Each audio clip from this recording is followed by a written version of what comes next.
So we had to decide from the beginning what things were comparable between Aiden and Marcus and what things would be different. We focused on parkour. We wanted Marcus to be a lot better at parkour than Aiden. And we're not talking about just like climbing on things, but like being able to like flow and chain moves together. So he's a pretty good fighter, but he's got some interesting quirks too. He's a more expressive guy. We've tried really crazy. We got it.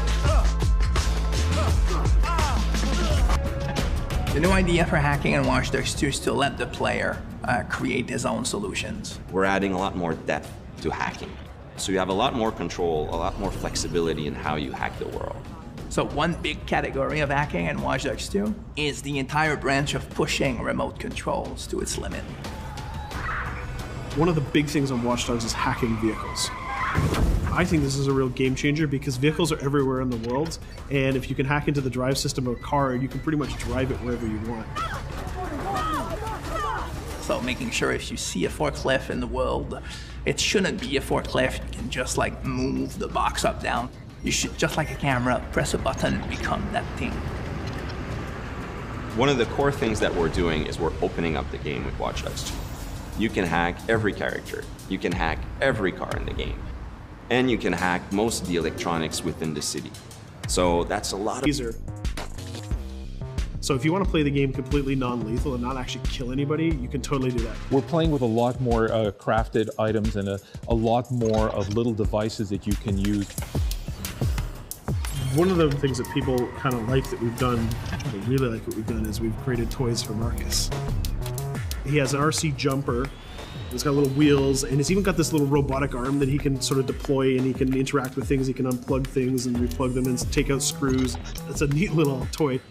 And then the other gadget he's got is this quadcopter. And it's more about scouting and being the eye in the sky. First-person view on it is incredible, because you're just zipping through the city.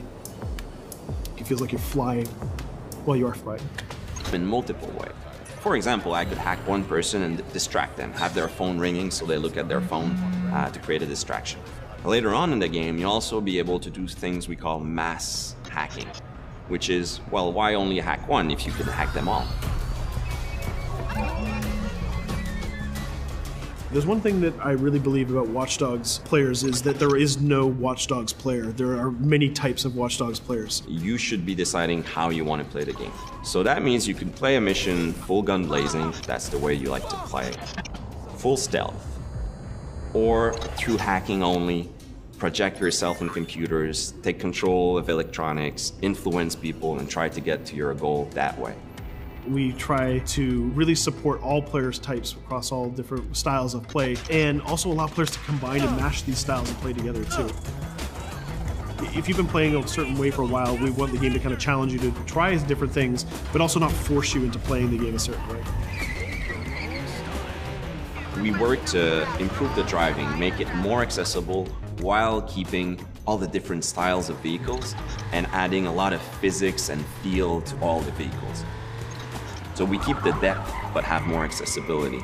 The team was super happy with the result we've had, and I hope gamers will be just as excited.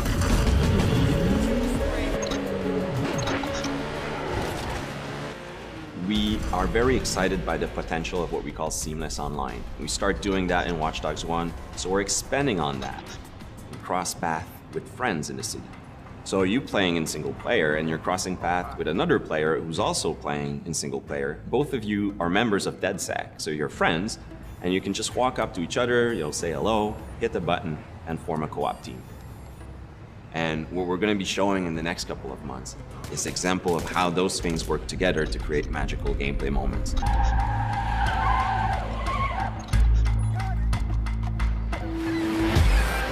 The city of San Francisco and the whole Bay Area is exciting. It's vast. You're going to find a ton of things to do that are unique to you. Basically build your own moments. You know, create a situation that you start laughing at and you say, wow, this happened, and you want to share it with friends. You don't want to just be like a roller coaster or a theme park ride where I go through all the same beats as everybody else. You decide what you want to be spending your time doing. That can be multiplayer, that can be focusing on stories, that can be just exploring the world. Whichever activity you do, we're going to make sure you get rewarded to get you closer to the end game. That's kind of the promise we're making to gamers.